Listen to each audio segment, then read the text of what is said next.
चीनी का धर्म ही है, उसका गुण धर्म है कि वो मीठा होता है। अगर चीनी मीठा ना हो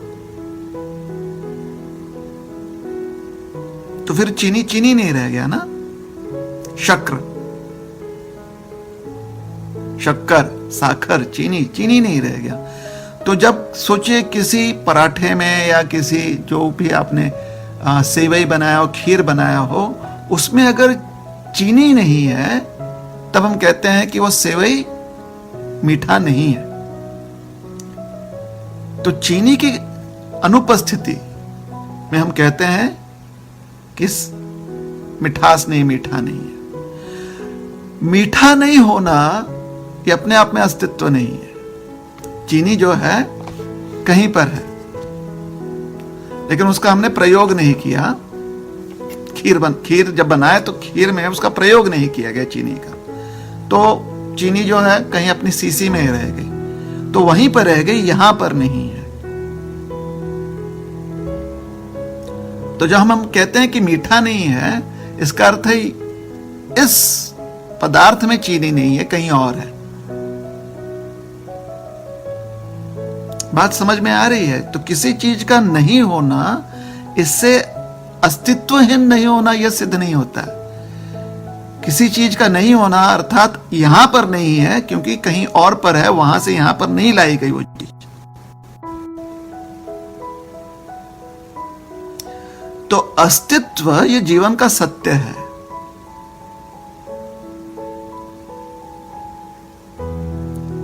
मतलब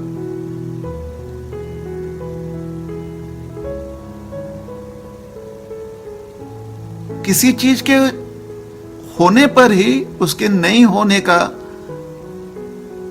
हमें ज्ञान होता है।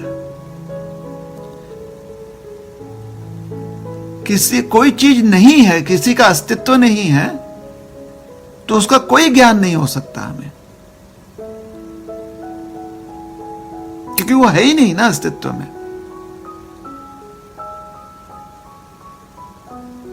तो ज्ञान कैसे होगा?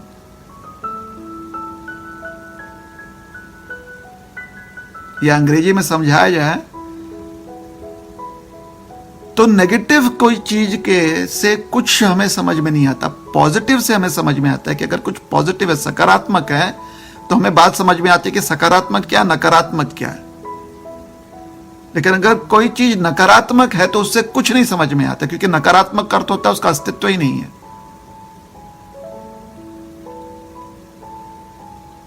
अगर अस्तित्व नहीं किसी चीज का तो आगे की चर्चा हो ही नहीं सकती। किसी चीज की अस्तित्व होते हुए हम कह सकते हैं कि अस्तित्व है या अस्तित्व नहीं है। तो कहने का अर्थ है कि पॉजिटिव पर ही नेगेटिव का अस्तित्व है, नेगेटिव पर पॉजिटिव का अस्तित्व नहीं होता है। कभी कभी लोग बोलते हैं अगर रात नहीं होगा तो दिन कैसे हो सकता है? ना ना ना ना, यह कुतर्क है। रात अर्थात प्रकाश का अभाव। प्रकाश पहले से ही सिद्ध है, और जब उसका अभाव हो जाता है, कमी हो जाती है, तो हम कहते हैं वो अंधकार है। अंधकार पहले से सिद्ध नहीं है। जैसे साइंस में कहा जाता है ब्लैक होल, सब कुछ जो है काला है, फिर अस्तित्व आया। कहां से? हमारे शास्त्र समझाते हैं कि प्रकाश अर्थात दृष्टि, भगवान की दृष्टि प्रवेश करती है प्रधान, जिसमें प्रधान का अभी कोई विभाजन नहीं हुआ है, तो कहीं से प्रकाश अंदर आती है ना। लेकिन हमारा जो अभी का विज्ञान है वो कहता है कि सब कुछ अंधकार से शुरू हो रहा है। कैसे अंधकार से शुरू होगा? तो प्रकाश आया कहां से? अंधकार ने प्रकाश का निर्माण कहां से कर दिया? अंधकार के गायब होने से प्रकाश आ गया? कैसे? ये थोड़ा विचार कीजिए। डार्कनेस चला गया इसलिए प्रकाश आ गया। अरे प्रकाश मतलब कहीं पर बल्ब है, उसके ऊपर कपड़ा डाल दोगे आप, उसको ढक दोगे तो अंधकार होता है ना। अब अंधकार के ऊपर से कपड़ा निकालोगे तो अपने आप बल्ब आ जाएगा क्या? वहां पर ऊर्जा अपने आप आ जाएगी क्या? नहीं, पहले से ऊर्जा होगी तभी तो ऊर्जा वहां पर प्रकट होगी ना।